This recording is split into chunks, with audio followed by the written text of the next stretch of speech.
सुबह 9 बजे राजीव चौक के मेट्रो स्टेशन में उस भीड़ भाड़ भरे माहौल में सीढ़ियों के किनारे राहुल अपना सिर नीचे किए हुए बड़ा उदास होकर अपने एक मित्र का इंतजार कर रहा था। उसी समय सुनील आता है और राहुल के कंधे पे हाथ मारता हुआ पूछता है, अरे यार राहुल, तूने तो हद ही कर दी। तेरी शादी को अभी 1 सप्ताह भी नहीं हुआ और तू फिर से जॉब में ऑफिस जा रहा है। यार, पत्नी के साथ छुट्टियां मना, कहीं घूमने जा, भाभी को भी दिल्ली या देहरादून दिखा, घूम फिर मौज कर। सुनील बोला जा रहा था, लेकिन राहुल था कि अपना सिर उठा ही नहीं रहा था। यह देखकर सुनील ने गंभीर होकर पूछा, यार सब कुछ ठीक तो है ना? तू ऐसा उदास क्यों दिख रहा है? राहुल तब भी चुपचाप था। यह देखकर सुनील ने कहा, तबीयत तो ठीक है ना? और भाभी? यार तू बोलता क्यों नहीं? घर में सब ठीक तो है ना?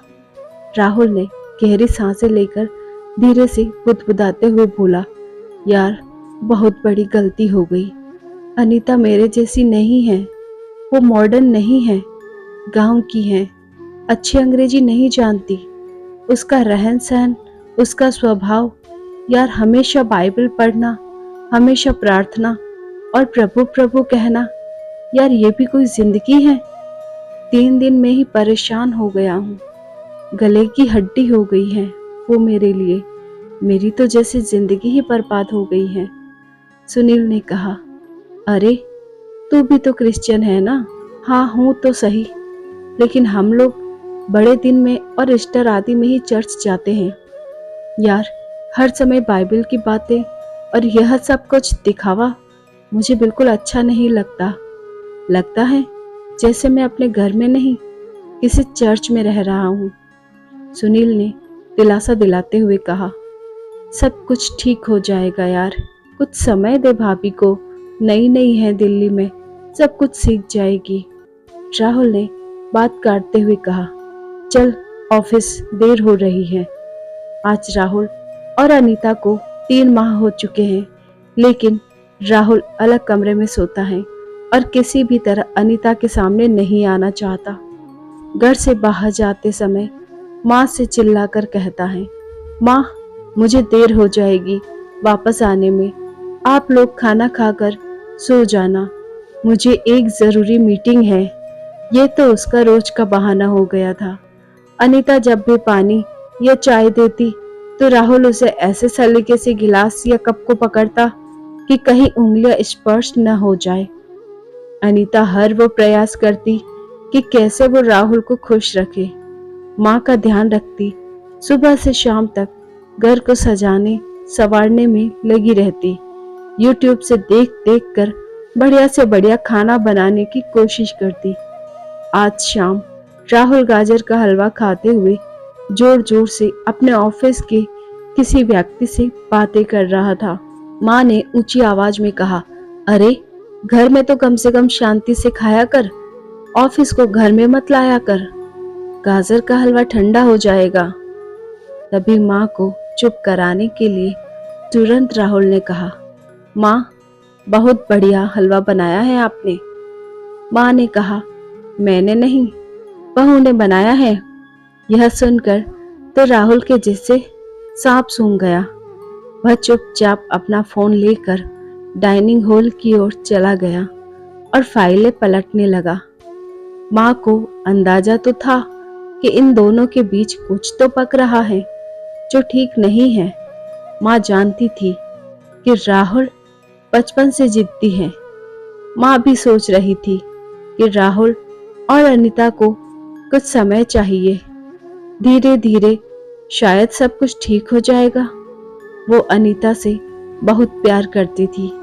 कई बार कई मामलों में समझाने के लिए शब्द कम पड़ जाते हैं, क्योंकि इतने दिनों में अनीता ने अपनी सासू माँ को अपनी सगी माँ से बढ़कर प्यार किया था, क्योंकि अनीता ने अपनी माँ को बचपन में खो दिया था।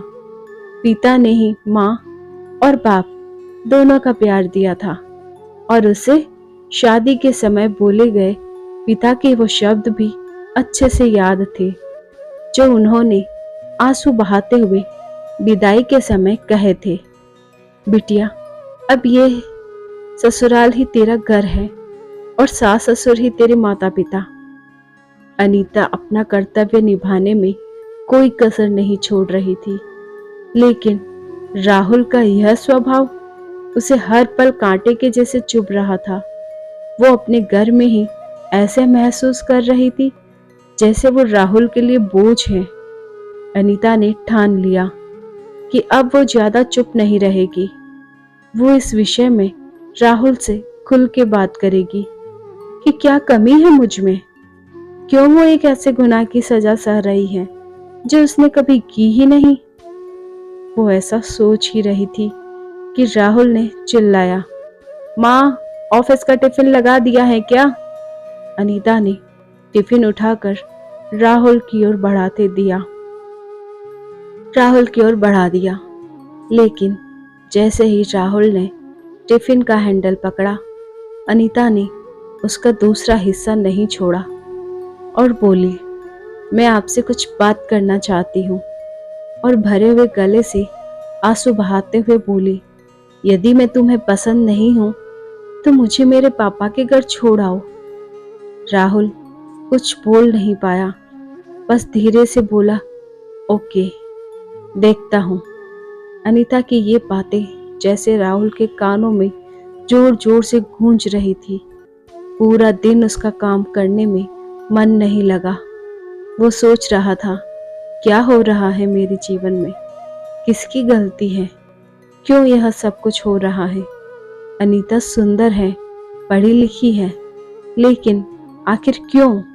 जो भी हो, अंदर से कहीं लग रहा है, चलो अच्छा है, बला टली, वो अपने घर चली जाएगी। कुछ दिनों में तलाक आदि के पेपर तैयार करवा लूंगा, वो भी किसी और से शादी कर सकती है और मैं भी आजाद। वो इस उधेड़बुन में पूरा दिन कुछ काम न कर सका और टिफिन भी खाना भूल गया।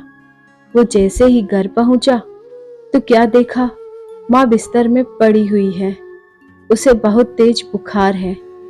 अनीता ने कहा, सुनिए, माँ को जल्दी किसी अच्छे डॉक्टर के पास ले चलिए। मैं सुबह से कह रही हूँ, चलो किसी ऑटो में किसी डॉक्टर के पास चलते हैं, तो माँ मना कर रही है। माँ कराते हुए बोली, अरे रहने दे बेटा, थोड़ा बुखार है, दवा खाकर ठीक हो जाऊंगी।